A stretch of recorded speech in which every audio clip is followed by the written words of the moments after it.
comes with having sponsorship, it is also really good for me and Michelle as well, just to receive that kind of support from institutions and from groups like CDEG as well. It helps you to sort of know that maybe you're doing the right thing and that this does have a wider support as well. So one more slide.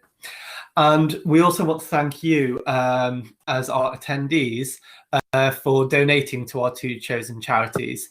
So we waived any registration fee for the event, but we have invited people to either already or in future donate to our 2 chosen charities. These are both small charities that are based in Coventry.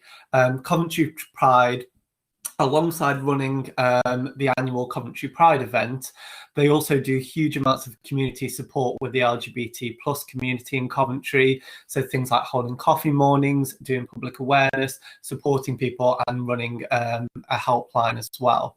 So they're a really great charity to support.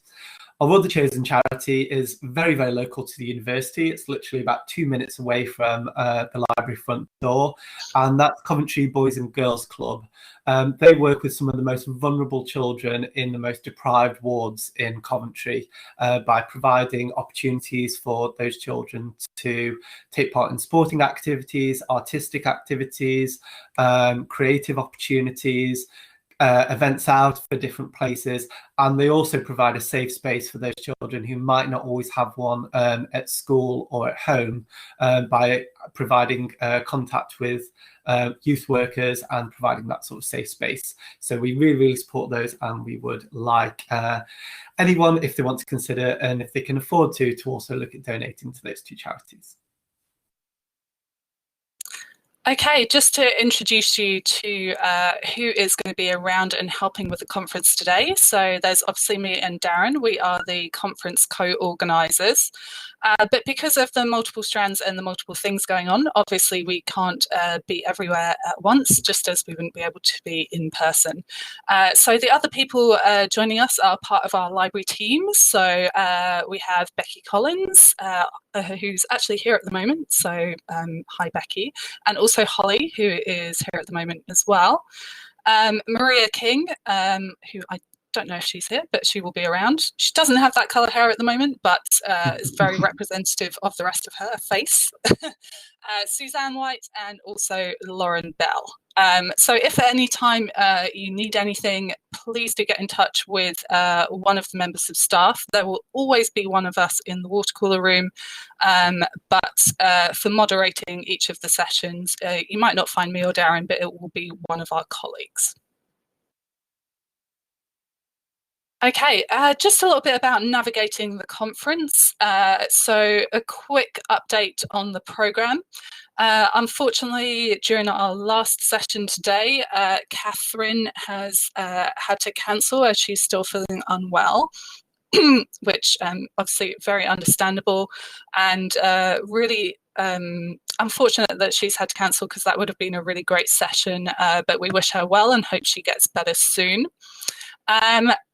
We're also unfortunately unable to have Hina join us today. She was going to deliver the Read at Leicester session later on today. But instead of Hina presenting live, she has been able to do a recording of her session for us. So if you come to that session, it will be a live recording. Live recording? That's not a thing. Anyway, it will be. We'll play a recording for you, and obviously you won't be able to ask Hina any questions, but you will still be able to see that presentation. Okay, a little bit about the rest of the conference and how it works. So using the Big Blue Button rooms. You're all in a Big Blue Button room, so you're obviously able to get into one, so that's great. You can see the public chat, so the public chat is for anybody in the conference to be able to see it. If you want to privately message anyone, you can click on their name in this list of users on the left-hand side, and you'll see additional options to privately message someone, and that will come up under your public chat on the left-hand side of the screen. We also have the shared notes function. So in any session, if you want to take notes collaboratively with other attendees, you can click on where it says shared notes and take notes collaboratively. Just to say about the public chat versus private chat, in each and every session, the moderator will identify themselves and ask you to privately message them with any questions that you have for the Q&A. That's so that the presenter and attendees aren't distracted by the public chat, because it is quite distracting as you go on. So if you have any questions, for example, during Quinn's keynote, which is coming up next, you will need to privately message me, and I will save those questions and ask Quinn the questions during the Q&A at the end. As for troubleshooting, the best thing to do if you're having any issues with any of the audio, if you go into a Big Blue Button room and you can't hear anything, or you're hearing echo, crackle, whatever you're hearing, the best thing to do is just log out and then log back in. It's very much as simple as that. We've found that solves like 99% of the problems. I'll just scroll back up on the public chat as well. You can join any meeting by phone. So if you find that your internet goes down or there's any issue with hearing stuff, you can dial into a meeting. So the phone number always stays the same, but the conference pin will change for each and every session. So you'll just need to see what the conference pin is.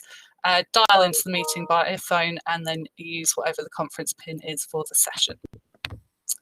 If you need to drop in and out, obviously it's we understand that everyone's got different responsibilities throughout the day.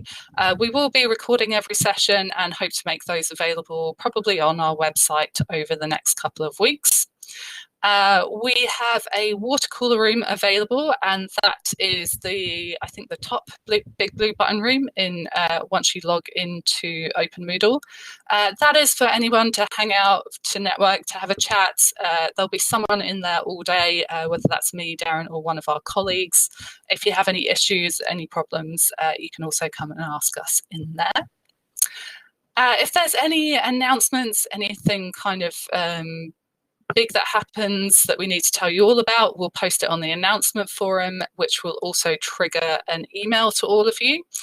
We will very much try and avoid doing that if at all possible, because we don't want to spam you with loads of emails throughout the day.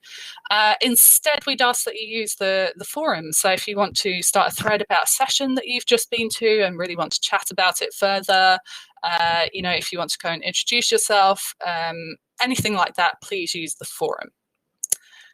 We'd also really encourage you to use the hashtag, which is Calc2020, all one word. And the 2020 is the numbers rather than spelling it out. And if you want to tag us on Twitter, we're also, Darren is Patched Elbows, all one word, and I am Lib Michelle, L-I-B and Michelle, 2 L's. So yeah, please let us know what you think throughout the day, and yeah, keep in touch. So I just wanted to remind everybody that we are an online conference now, but the Code of Conduct does still apply. Code of Conduct is really, really important to me and Michelle, because it makes sure that the conference is a safe space for everybody, that everybody feels free to express themselves and also to attend sessions without feeling at all at risk. The Code of Conduct was the first thing that we set up when we were designing the conference, and as attendees and as people that were on the mailing list, all of the people that were involved in Calc had a big part in actually crafting that and putting it all together. So hopefully you've had a look at it already. I'll just post a link to it in the chat. Basically, the overall thing is just to treat everybody with respect and kindness. If anybody should ever feel like anybody has breached the code, and that includes whether it's in a Big Blue Button room, whether it's in a forum, whether it's on any online spaces attached to the conference, such as use of the hashtag, you can report that to myself or Michelle when we're in the water cooler room via a private message. You can also email us on the Calc email address, calc@coventry.ac.uk. And I've also emailed out a form for everybody if you should want to do an anonymous report, so that you can send it through on that form, and then that will go to me and Michelle without having your name attached to it. So you've got those three options to report stuff. Okay. Cool. That is it for our welcome, and we've done it perfectly on time as well without rehearsing. Okay, so we're going to stop sharing our webcams now, and I'm going to mute myself for a moment so that I can get Quinn's slides uploaded, and then we will hand over to Quinn for the first keynote. See you all later.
Okay, hi everyone.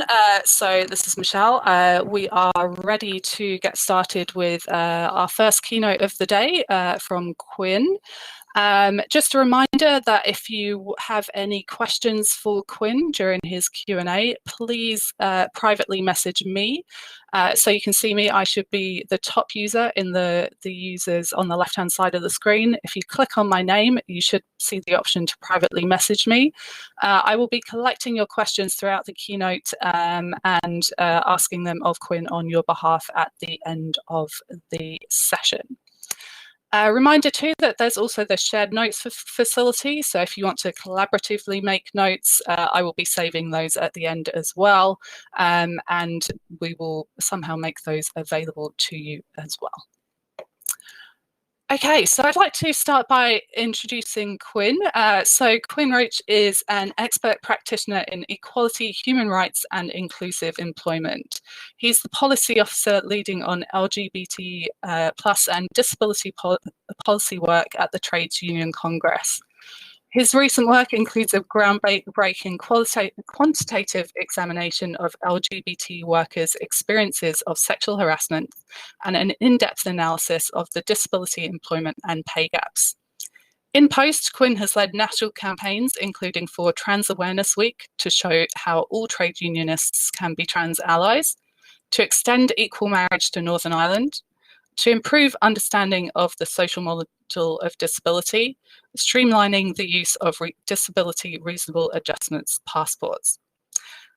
Previously, he worked for the Equality and Human Rights Commission on high-profile projects, including their pregnancy and maternity work programme, which examined workplace discrimination directed at pregnant women and new mothers, and the Home Care Inquiry, which looked at how older people were treated when receiving home care. He also led national influencing work, including within Parliament, to extend human rights protection to home care. Quinn also led on community engagement projects on a variety of themes, including the UN Convention on the Rights of Persons with Disabilities and increasing LGBT plus hate crime reporting. He's also an active volunteer on the organising team of UK Black Pride as a trade union engagement officer. So I think you can all join us in really welcoming Quinn. We're really lucky to have him here with us today.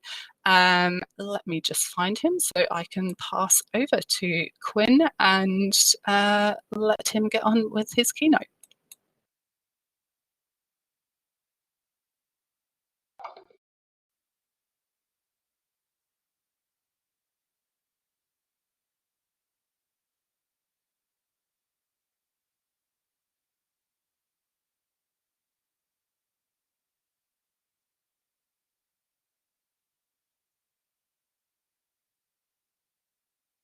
Good morning. Can everyone hear me and see me?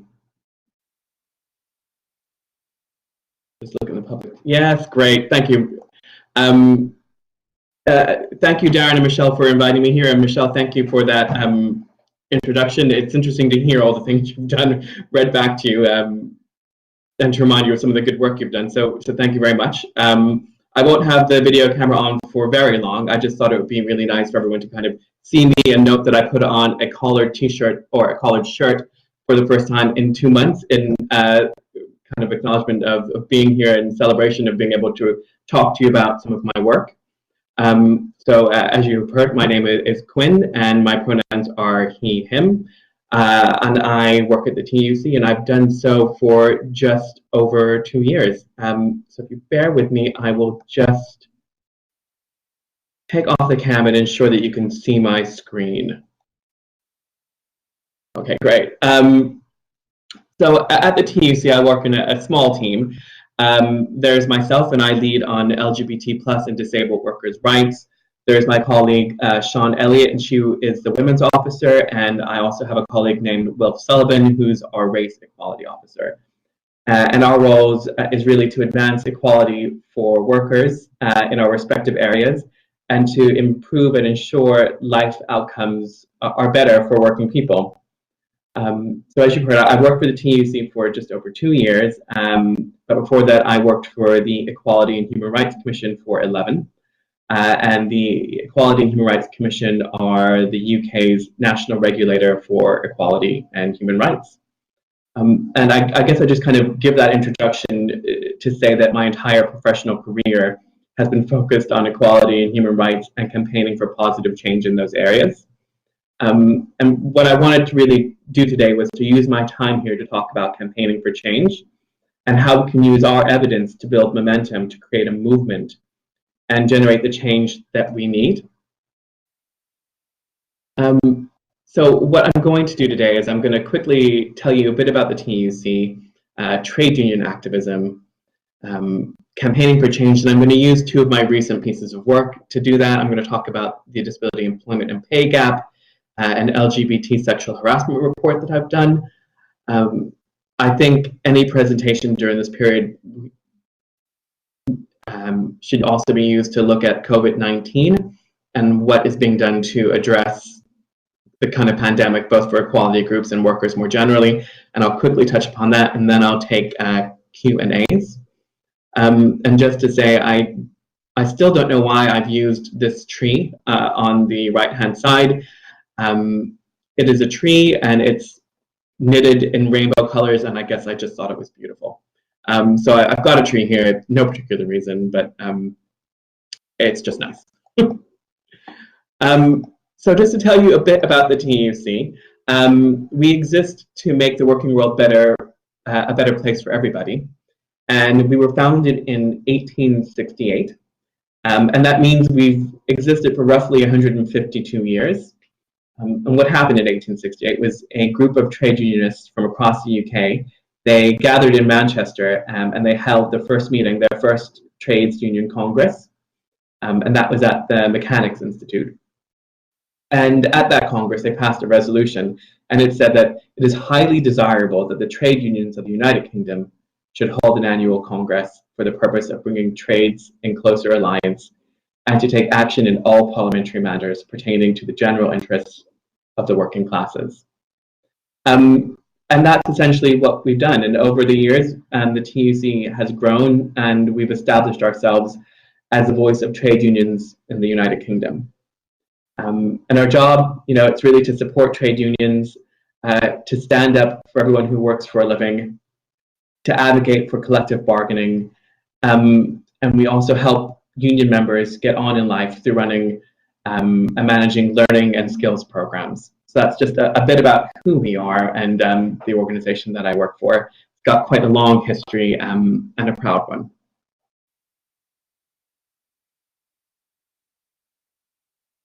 Now, trade unionism and trade union activism. Now, I think most of the public feel they have an idea of who trade unions are and what they do. And chances are that's been informed by what you've seen in the media, and that's focused on work. And that will have probably been trade unions taking industrial action, like strikes, or unions representing members in or on contentious issues, and unions bargaining for their members to have better pay, conditions, and health and safety, and doing it collectively. And you know what? Darn right, that's absolutely what we do. No ifs, ands, or buts. When our members tell us that they are being treated badly, and we aren't able to agree with an employer fair treatment of our members, we'll take the appropriate steps to protect them. But that isn't all we do, and I just wanted to focus today on a bit more about the rest of what makes us a movement and brings us together. So our work is wider than the workplace. We work at the grassroots, regional, and national levels to improve the lives of working people. And this includes, for example, campaigning to change universal credit. The campaign is specifically that it's stopped and scrapped and replaced with a benefit that isn't based on sanctions, and challenging the narrative of the far right. And if there's one thing you can take away from this particular slide, it's that we're values-led, and our value-led movement is based on solidarity, and we uphold our democratic principles, and we do so within the 21st century, addressing 21st century issues. And to do that, our work is really centered on research and advocacy for marginalized, underrepresented, and disenfranchised workers. And sort of the research and advocacy and campaigning that we do really creates outcomes beyond what individual workplaces or professional bodies could achieve. And that's because it's really based on and in solidarity. And when we as a movement take action and use our voice, we are speaking on behalf of 5.6 million trade unionists across the country when we do so collectively. So we do have a bit of clout in this area. And just to really, I feel like I should really just emphasize that we are led by our members. They tell us there are issues and we look to address them.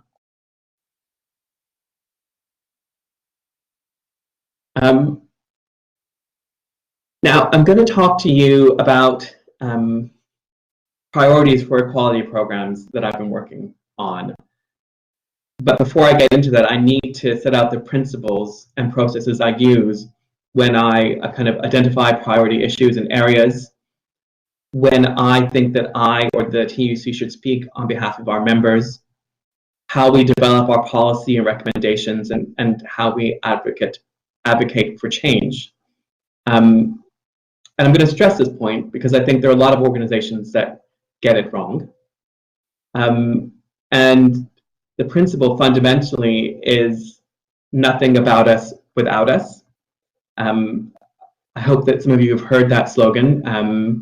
It's one of the key slogans of the disability movement. And what I'm trying to say when I say this is that I do not make decisions on or about campaigning without the input of members, and specifically those members whose experiences I want to improve. And I choose what to research based on intelligence provided by those members. Trade unionism is based in democracy, and that's one of our core values, and it informs everything we do. So to ensure we get and hear the best intelligence on issues, for example, facing disabled workers or LGBT workers or women or BME workers, we have an annual motions-based 2-day conference for each group. And those conferences bring together 250 trade union members from all walks of life, regions and sectors, and from across our affiliated unions. And at these 2-day conferences, members debate and agree what the key issues are facing them, and they elect an advisory committee for each group to help shape and inform the TUC's work program for that year. And the truth is, I know of very few organizations that have similar setups to trade unions. And that doesn't mean other organizations are wrong. But what I would say is if you see research about a group that hasn't involved that group, I think that should raise alarms. So the TUC has legitimacy to conduct research and speak on behalf of members, campaign and advocate for change, because we've been given that remit by our members. And I think sometimes discussing our democracy can be a bit hard to understand. So what I've included here on the right of the slide is a picture from the TUC's 2019 LGBT+ conference. And this picture was taken during a debate on hate crime. And I really just included it on the slide to kind of help everyone understand a bit about what it literally looks like. And I hope that's made sense. Now, I'm going to tell you a bit about my research, policy and campaigning work, looking at the disability employment and pay gaps next. And that was a priority that was identified at the 2018 and 2019 Disabled Workers Conference. So again, just to show that we're led by our members.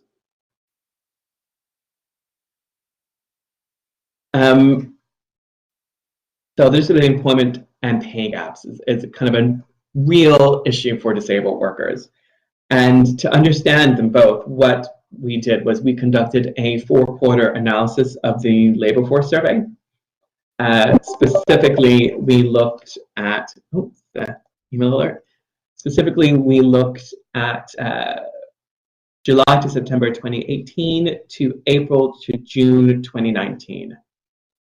And what we found was that disabled people experience significant barriers to getting in and keeping jobs. And the report that I've done really shows that disabled people face double discrimination. Not only are they less likely to have a paid job, but when they do, disabled people earn substantially less than their non-disabled peers. And the research, it found that the current employment gap is roughly 30%. So that is, non-disabled people's employment rate is around 80%, and disabled people's employment rate is around 50%. And kind of, we did a comparison looking at the employment rate for last year, and what we found was that this represents a 0.8% increase in the number of disabled people employed compared to the year before. And what that means is that if this rate of change continues, it will take another 37 years for the pay gap, for the employment gap to close. If you look at the historic government's kind of ambitions and aims in this, I think they initially said they were going to halve the employment gap in a year, and then they changed it to getting 1 million more disabled people in work by 2027. And basically what our research shows is that is not going to happen. That was a dream, and they're not going to reach their target. I can't get into too much detail here, but also I would also just point out that the employment gap varies significantly between groups of disabled people with different impairments. But as I've only got 40 minutes, I won't get too much into that detail.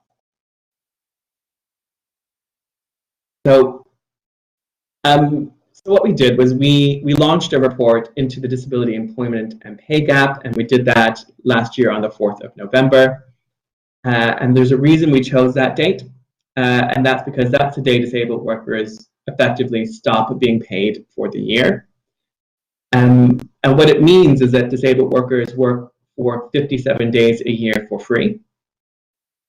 And so what we did was we kind of posed a question to anyone hearing about the research. And that was, would you work for 57 days a year for nothing? And what you have on your slide here are 2 pieces of content we created to help drive and move this campaign forward. So the actual pay gap is 15.5%. And while I'm able to tell you when the employment gap will close, and that's a very upsetting time indeed, I cannot tell you when the pay gap will close, because when we did a comparison with the last 12 months, what we found was that the gap had increased by 0.3%. So it had not shrunk, it had increased. And I think one of the reasons for this is that although the government have committed to halving the employment gap, they almost never talk about the pay gap. They don't discuss it at all. And what the 15.5% pay gap means is that on average, disabled workers earn £1.65 less an hour than their non-disabled counterparts. And annually, this is equivalent to over £3,000. It's actually £3,003 less a year. And that's based on someone working a 35-hour week. But what we do in the trade union movement is we actually, I think numbers, percentages, they don't really mean much if you don't contextualize them. So what does £3,000 a year less mean? Well, £3,000 would buy you 11 months of the average household food expenditure. Or it would buy you 9 months of fuel and power. Or it would buy you 8 months of transport. And those are kind of based on average household expenditures when we looked at some data produced by the ONS. So you can see that actually £3,000 is a massive underpayment and has a real impact on disabled workers' lives.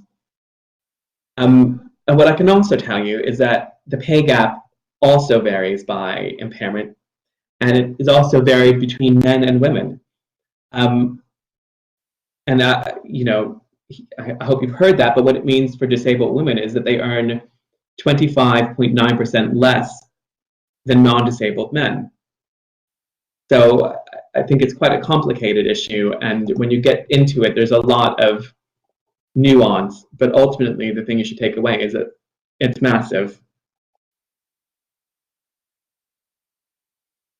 Now, again, earlier I said that what trade unions do is that we try and make things real and contextualize them. So to kind of further understand the impacts of the pay gap on the lives of disabled workers, we looked and did a separate survey on the effects financial stress had on disabled workers. And we did a kind of a poll, and we had a strong enough sample of disabled workers to really draw sound statistical conclusions. And it was for anyone over the age of 16 in either full-time or part-time work. Now, what we found was that disabled workers were more likely than non-disabled peers to go without basic amenities. So they would go without heating on a cold day or without food, and they would do so when they were short on money. It also found that disabled workers are more likely to resort to going without basics than other workers. This survey really found that disabled workers were more negatively affected by financial stress than non-disabled workers, and that disabled workers were 3 times as likely to ask for outside assistance from a charity or a community organization compared to non-disabled workers.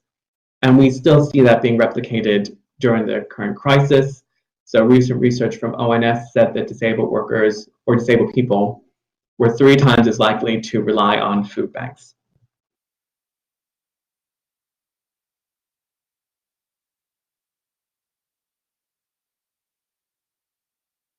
So reports of this nature are only really relevant if they are driving forward key changes. Now, we made recommendations for change. We made recommendations to the government, to employers, and to unions. And I won't get into much detail, but I'll kind of give you a high-level idea of what we recommended. So we recommended the government introduce mandatory disability pay gap reporting for all employers with more than 50 employees.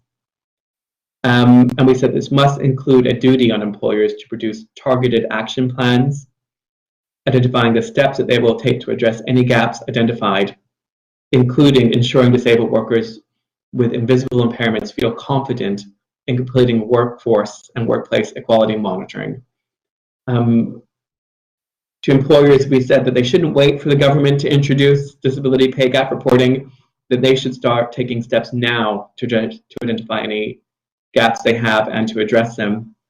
And we basically asked unions to start working with employers to review disability monitoring processes and policies to ensure any barriers to disabled workers sharing their monitoring information were addressed, identified, and removed.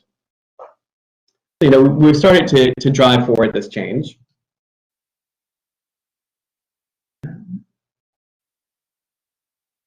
But, you know, if we're talking about the campaigning element, and that's really what I wanted to talk to you about here today,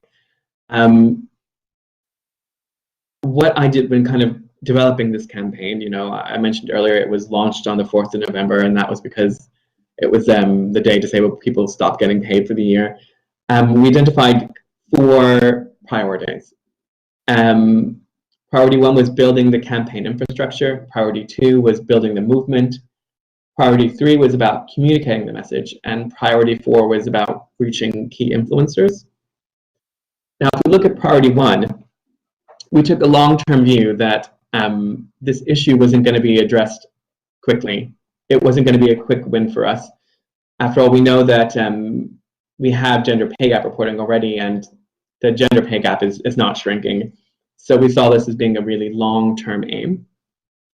That was why it was important that we established this kind of infrastructure. And what we did was we established an annual date that all kind of interested groups could rally around. So the 4th of November, this was the first year we've held it. We will be holding Disability Pay Gap Day every year until, I guess, it's addressed. So this was year 1.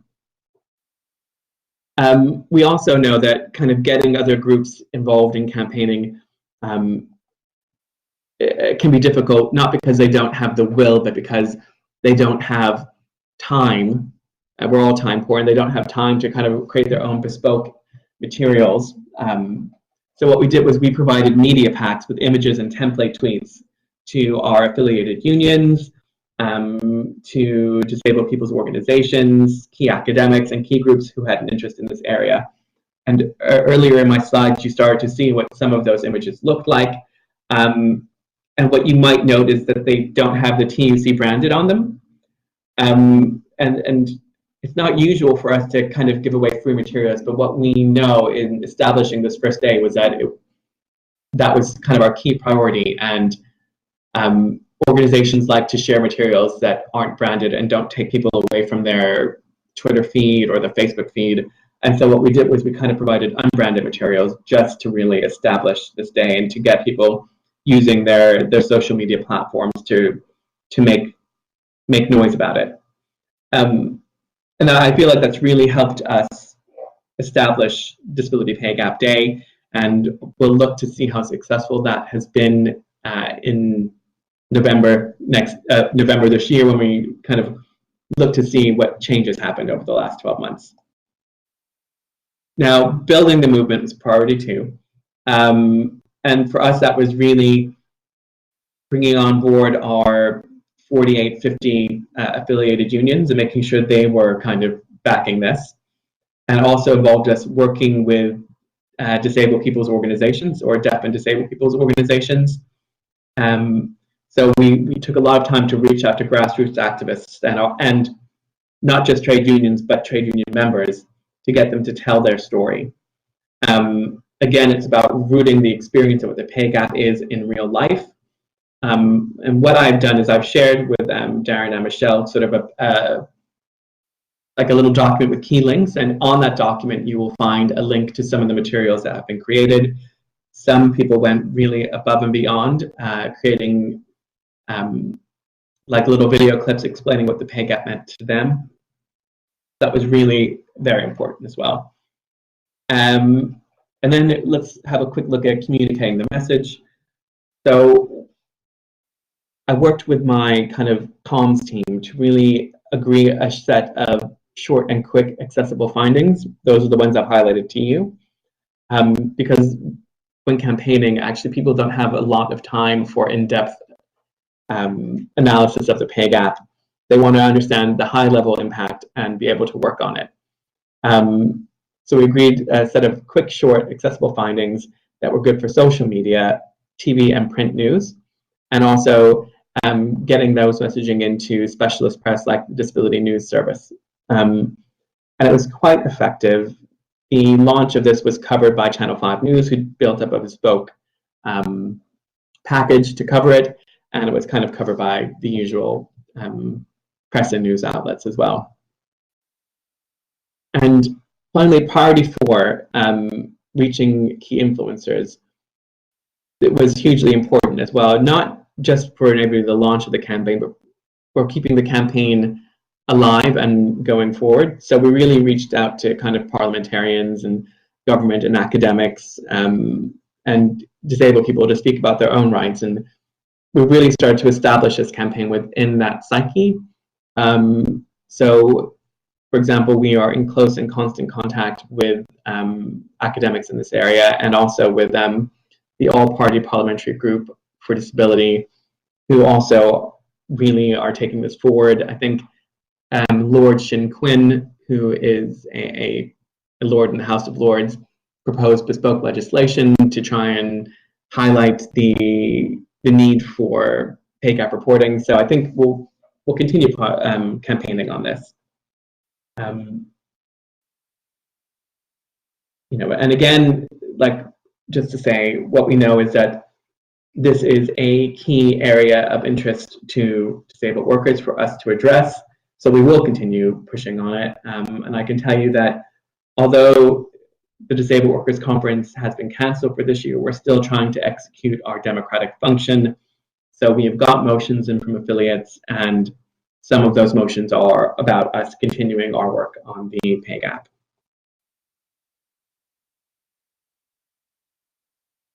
Now, I also thought we'd talk a bit about the LGBT sexual harassment research.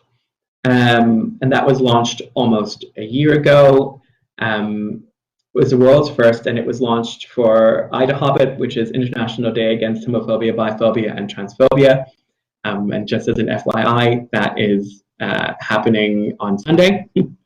And also just to say that, you know, I use this flag with intent, and what I am trying to communicate here to you and to everybody is that when we do any work on these issues, we do not just consider the group. So we don't just consider disabled people, and we don't just consider LGBT people, but we consider LGBT people who are disabled, LGBT people who are people of color. And I was really using that flag to try and signal to you that our work is inclusive of all, tries to be as inclusive as of all workers who have that protected strand.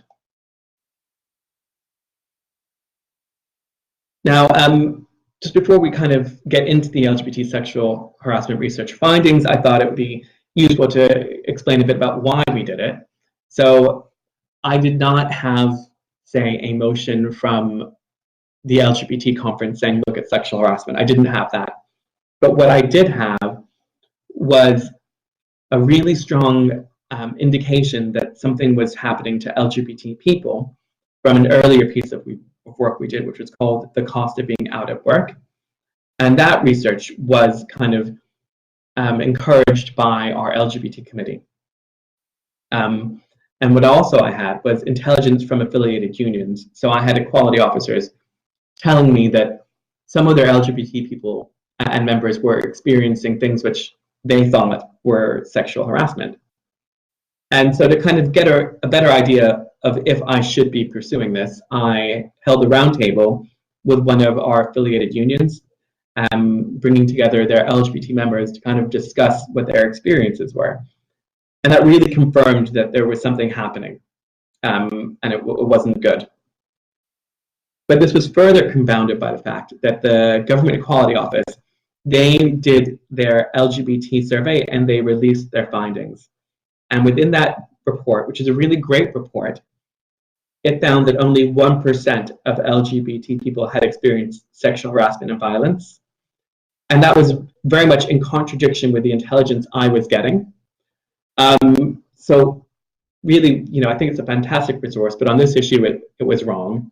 So what I did was I kind of wanted to understand a bit about what they did to get that 1%, and I looked at their question, and they asked a single question, and that did not contextualize what sexual harassment is. And what we know from our past research at the TUC is that if you don't contextualize what it is, you get a 1% result. And that's why a very similar approach was, the government took a similar approach when trying to find out about sexual harassment of women. They asked the same question, and you will not be surprised that also found that women had only a 1% report of being sexually harassed at work. So you can see the question is flawed, because actually what we know and lots of research shows is that half of women experience sexual harassment at work. So this really spurred me on to look more into it. And so, what we did was we commissioned a polling company to run an online survey for us. And it was not a call for evidence, it was quantitative research. We polled over 1,000 LGBT people, and we asked them about specific experiences of sexual harassment. The who, what, where, why, when, and hows. And later on, what we did was we commissioned a top-up poll of an additional 150 LGBT women, as we felt the natural fallout from the first poll didn't give us sufficient number of women to tell us what was happening. And so, although it was natural and it was statistically significant, we just thought, let's top this up because we don't want to underrepresent women in this sample. To qualify for the poll, you had to have worked within the last 5 years and be of working age, which is kind of our usual way of approaching things like this. And if you work in this area, you will know that we cannot weight the poll. No one knows exactly what the size and makeup of the LGBT population is. So, what we really needed was sufficient numbers to draw out the experiences of LGBT people. And kind of one of my main concerns also was when I was getting tenders in to run the poll, all of the organizations were telling me that they could not guarantee that they would get me enough LGBT people of color, or they would get enough LGBT disabled people, or they would be able to get enough trans men and women. There was only one company, and they guaranteed me everything and said that they would do their best on trans, to get a representative trans sample. And I guess it's just because, again, it's a very small community and a lot of work like this hasn't been done. So I went with the company that guaranteed me the most and widest sample. And what I'm going to do now is I'm going to get into the findings, and I should give you a trigger warning here because they are quite upsetting. And so just, I think I want everyone to be prepared for what I'm about to say. So, I'm just giving you a trigger warning now. Okay, we're going to move on. So the GEO sample, the GEO survey found that LGBT people experienced 1% sexual harassment and sexual violence. My report found that 7 out of 10 LGBT respondents had experienced some form of sexual harassment in their working life. That's a far cry from the 1%, 7 in 10. That's basically all of us. And what I have here is I've kind of broken it down by the different types of behaviors, and that's what you need to do to understand this, is you break it down into the behaviors that qualify as sexual harassment. And I won't go through this slide because actually it's quite detailed, but I'll just pull out some of the findings. So it found that 4 in 10 LGBT workers had heard comments of a sexual nature about their sexual orientation, and 3 in 10 had heard comments about their gender identity. And just to kind of put that into context, one person told us they had disclosed that they were bi, pansexual, and had a male colleague come up to them in the pub and said that they must have had great threesomes then. And this is a quote. He said, "My male partner must be lucky," and laughed. "It wasn't funny. It felt gross. I felt unsafe, and as per usual, my sexuality had been reduced to the sexual pleasure of others, something dirty." And that was submitted by a 26 to 35-year-old bisexual worker. So, you know, we're always trying to put this into real life experiences. And also, just under half of the respondents had heard unwelcome jokes of a sexual nature, and 4 in 10 had reported hearing colleagues make unwelcome questions or comments about their sex life. And that's kind of, are you the train or the tunnel? Or has your partner sucked you off for lunch? And again, sorry, I just want to be clear. These are quotes from the research. I'm not just making random sexual comments. These are quotes of the things that people were experiencing. Now, when we did the research, we also found, we also polled on things which are sexual harassment and are also criminal offenses. So those are things like unwanted touching and rape. And I'm about to move to a slide. So again, a trigger warning because it's not great. So we felt it was really important here. Sorry, let me make sure I move your slide. We felt it was really important here to divide these experiences by men and women. And that's because when we looked at the research, what we found was that they had statistically different experiences. So whereas with the first set of behaviors, we thought that they were similar enough to report on them together, here we really felt it was necessary to draw out the differences. And so what we found was that over a third of women had reported unwanted touching, and that includes things like placing hands on the lower back or knee, and so had 1 in 5 men. We had 1 in 5 women reporting experiencing sexual assault, and that included unwanted touching of the breasts, buttocks, or genitals, or attempts to kiss, as had 3 in 25 men. And one of the bigger ones we found was that 1 in 8 LGBT women had experienced serious sexual assault or rape at work, as had 1 in 14 men. And that last statistic is really important and particularly disheartening because we've done similar polling like this quite a while ago. Well, no, I think 2016 on women's experiences. And at that time, women reported 1% of women reported being seriously sexually assaulted or raped at work. So this is a significant difference between that poll and also a difference between what LGBT women were experiencing and GBT men. And what we can tell from the qualitative research and evidence that was put forward to us is that a lot of women were experiencing verbal sexual harassment from men at work. And that included kind of threats of unwanted sexual activity aimed at turning them straight. And then when we look at this, what we see is that actually sometimes those weren't just threats. Actually, those threats were happening in real life. And that's kind of links to things and concepts like corrective rape and attempts to try and cure people of their sexual orientation. And so, you know, it's quite serious and very disheartening. I've said disheartening about 4 times, but every time I get to this point, I am still stunned and depressed. And there's also kind of a strange emotional toll that comes from reading 400 responses of experiences at work. Now, what I mentioned earlier was that what we try to do at the trade union movement and at the TUC is be as representative as possible.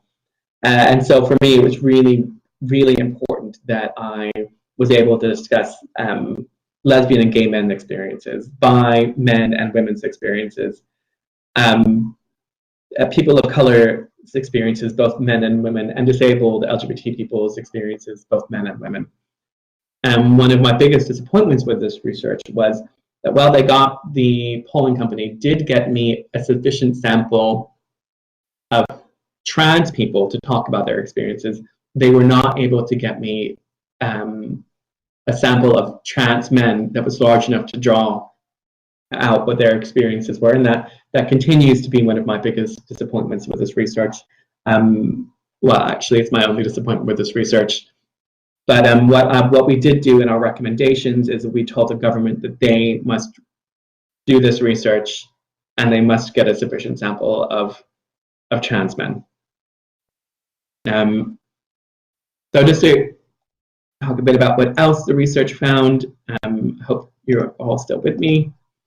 So one of the interesting things we found was about reporting.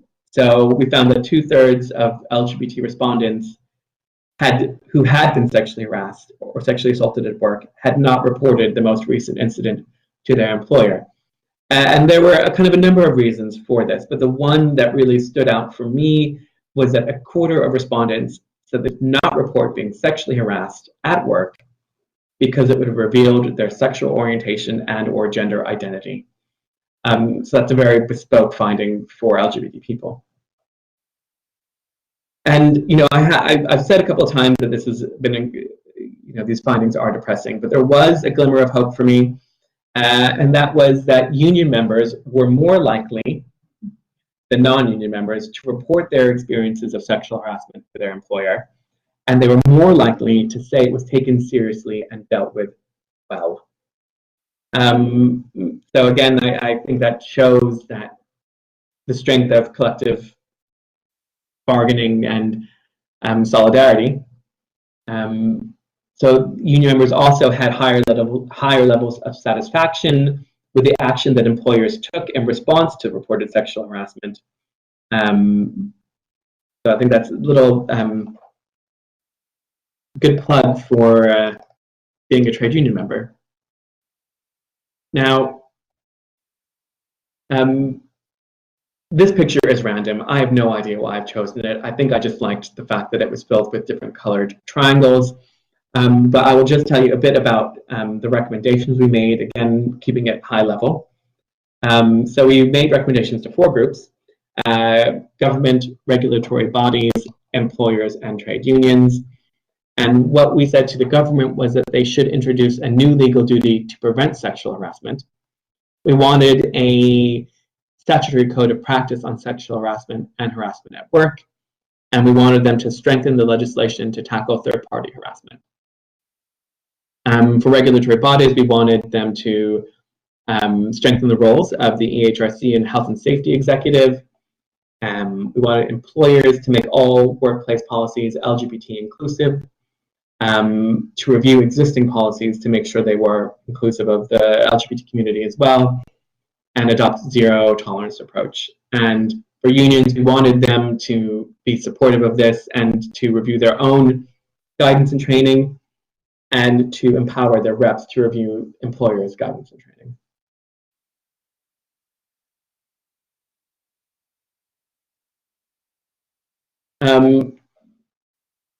So I guess the question is, what has the work achieved?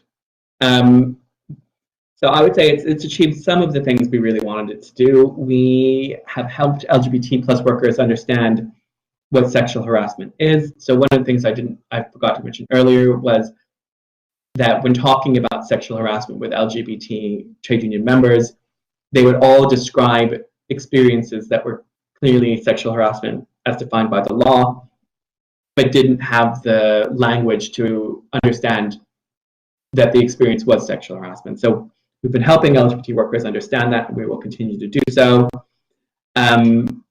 We have informed LGBT workers of their rights. We've had impact on the LGBT movement globally.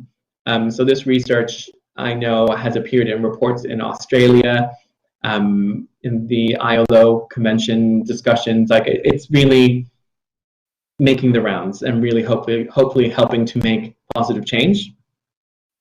And we've seen the statutory code of statutory code of practice on sexual harassment and harassment at work. It has been produced. We are still working on some other policy areas. We still want the preventative duty. You know, and so this continues to be live.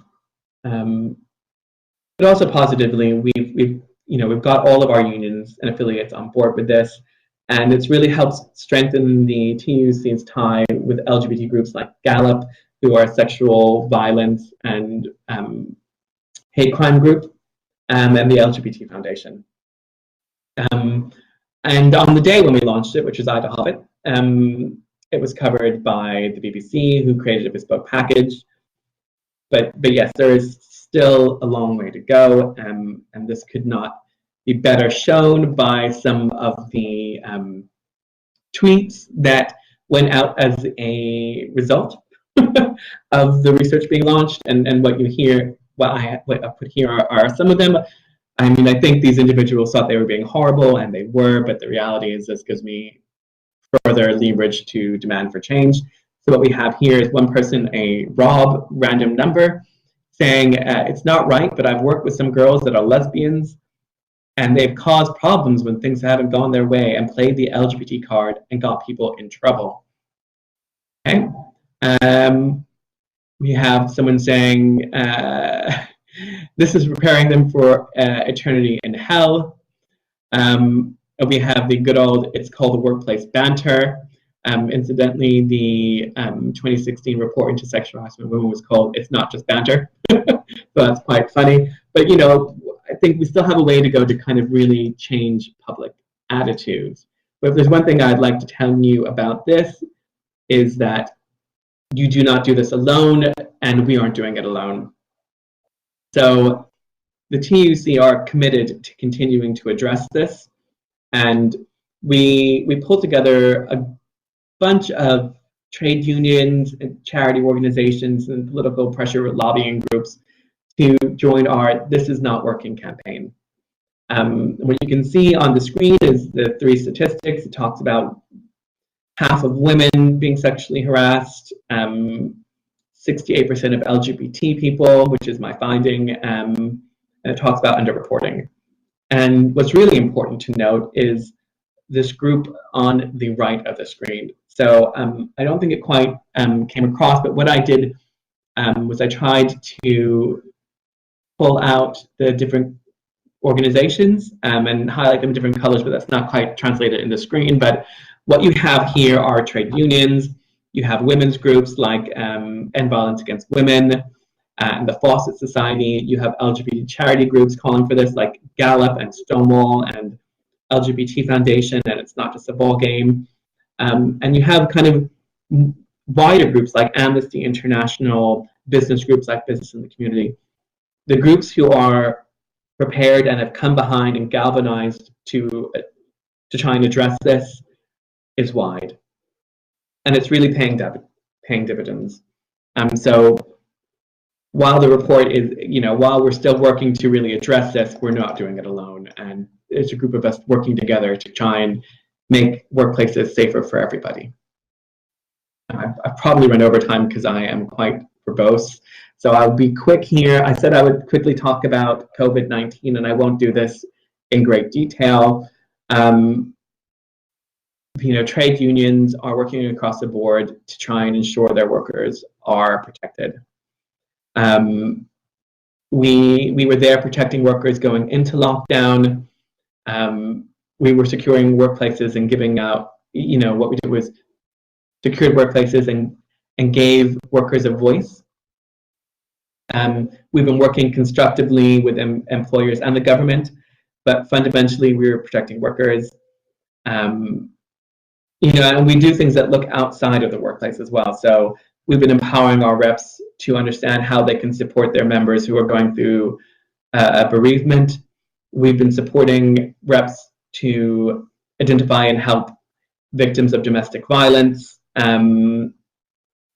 We are here, and our work is not just in the workplace, but it's much broader. And I know that my comms team would hit me if I did not also mention the fact that we were there ensuring the furlough scheme was created. We were campaigning for it way before the government were thinking about it. And it's trade unions that ensured that workers could be furloughed with 80% of their wage up to £2,500. So I hope that helps. I did have a little live clip of Frances O'Grady on the right of the screen. It doesn't look like it's going to work, probably because it's embedded as an image and I'm technically not that great. But it was her message on May Day, and it just kind of helped hit home some of the things that the trade union movement have done throughout this crisis. I guess what we're saying now is it's never been a better time to be a trade union member, and it's not too late to join a trade union.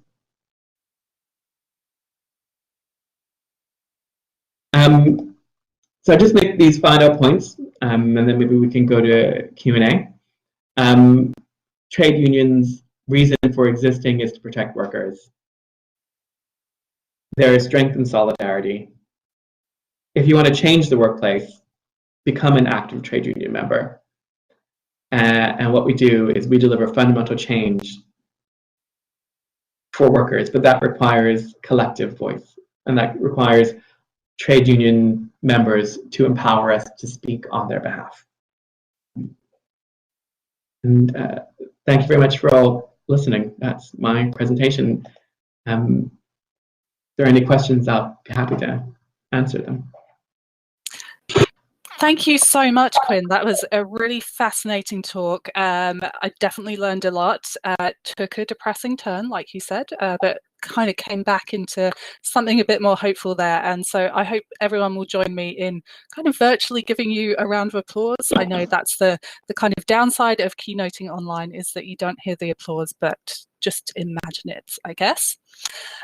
So you mentioned that you have a bunch of links that you've sent through to me and Darren. So we will be sharing those in the forum, and I think Darren's tweeted some of them already. One of the important ones, or Darren's come in and he's adding some tweets here, some links here. I put in one about joining a union. So if you want to scroll back up, you can find the TUC's link to finding your union. Okay, I have had a couple of questions through, so I will ask them of you now. So someone would like to ask you, Quinn, if any of the research on LGBTQ people included / collected data on non-binary people's experiences. That's a really good question, and it's also one of my disappointments. So the LGBT sexual harassment report did not include non-binary people's experiences, and I did ask about that when polling, and I think every polling company looked at me completely blankly, like it just wasn't feasible. And also I think I was further constrained by the finances, of course. I had a limited budget, but it is one of the things that we know we need to be better on, which is why we are going to be releasing shortly a kind of bit of digital content on non-binary members for reps to kind of upskill them on what non-binary is and how they can support their non-binary members. That was something I wanted to launch on the 17th, which is the Sunday, but unfortunately I've been unable to because of the pandemic. So what I will say to anyone listening is that the TUC is going to be running a month-long campaign looking to address LGBT hate crime sometime this year when we're further away from the pandemic.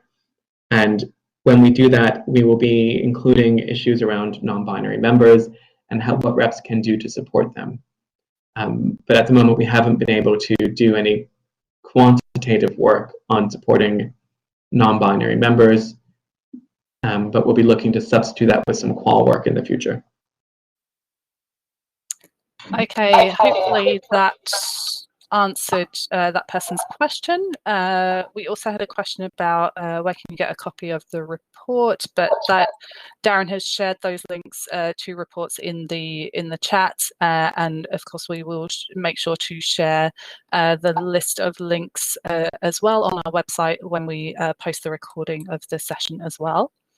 The other question that I have is, what are trade unions doing to support and represent disabled workers faced with returning to work as lockdown ends? Well, that's a really good question. So I should say that during this crisis, the TUC has released further Q&As and advice and guidance to reps on how to ensure that their members got reasonable adjustments if asked to work from home, and how to ensure their members got reasonable adjustments if asked to work or continue going to work.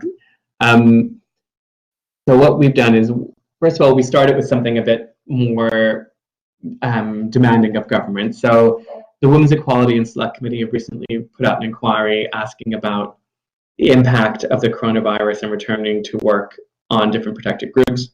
We had a large section on disabled workers and what we thought the government should do in the first 3 months and then in 6 months' time to ensure things were put in place. We've also, on Monday, I guess it's, Monday of this week, we held an equality officers meeting, bringing together equality officers across all of our affiliates to just talk about disabled workers' experiences, to understand the things that are happening across different sectors, to share that understanding and to talk about ways of addressing it. So I would guess the high level answer is we know there is something we need to do. We are gathering information and making plans on how we can best support our disabled members. The other thing I should say is that our democratic processes are staying in place. So the Disabled Workers Conference has been cancelled. We are still going through and running our democratic principles to understand what those key issues are from this year.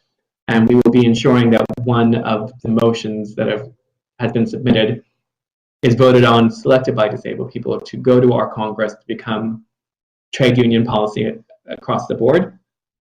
So we're still kind of there working and looking at it. And I would say continue watching this space, because hopefully we'll be kind of getting to a place where we can be giving wider advice to all affiliates on this. Great, thank you so much. I have one final question before we need to wrap up. So this person has said, to give context to their question, they were part of a trade union over 5 years ago and had a bad experience with those in the union, which led them to leave. Do you feel that there has been any progress in regards to institutional racism and wider issues of intersectionality within the union, or unions, I guess? Can you just repeat that last part? I kind of missed it. Sure. Do you feel there has been any progress in regards to institutional racism or wider issues of intersectionality within the union? Well, I obviously can't speak to this person's experience, but it sounds like they had a negative experience on the grounds of race or their intersectional identity. I think the trade union movement is made up of, well, the groups that I represent are 5.6 million people, and sometimes, we're all not singing from the same hymn sheet. And I think we're doing a lot to try and address racism, both in the external environment and within our movement, to make sure that all members feel appreciated. And that's why what a lot of unions have, and we have, are democratic structures for people of color to come forward and tell us what their issues are and to address it. I'm very sorry that this person's had a negative experience. I don't think it's representative of the trade. From what you've said, I don't think it's representative of the trade union movement as a whole. Yeah. Okay. I don't have any more questions that have been messaged to me, and I've had a quick look through the public chat and there don't seem to be any other questions, but there are a lot of thank yous, appreciation for your presentation, appreciation for your talk, and yeah, I'd very much like to echo that. It was really great to have you. I'm really pleased that you agreed to keynote the conference. And yeah, once again, let's say thank you to Quinn. Thank you, everybody. Really appreciate your support. I hope I didn't bore you too much. Not at all, not at all. I think if you can see the public chat, you'll see lots of people saying thank you to you and expressing their appreciation. So thank you so much. Thank you. Okay, so we are going to take a break now. So it is just about 10:35. Our next round of sessions start at 10:45. So you can take a break, get away from your screen for a little bit if you like, or come and hang out in the water cooler room where I will also be shortly. And then the next round of sessions start at 10:45 a.m. But thanks everyone. Thanks for joining us for our first session. And yeah, you can log out now and take a break.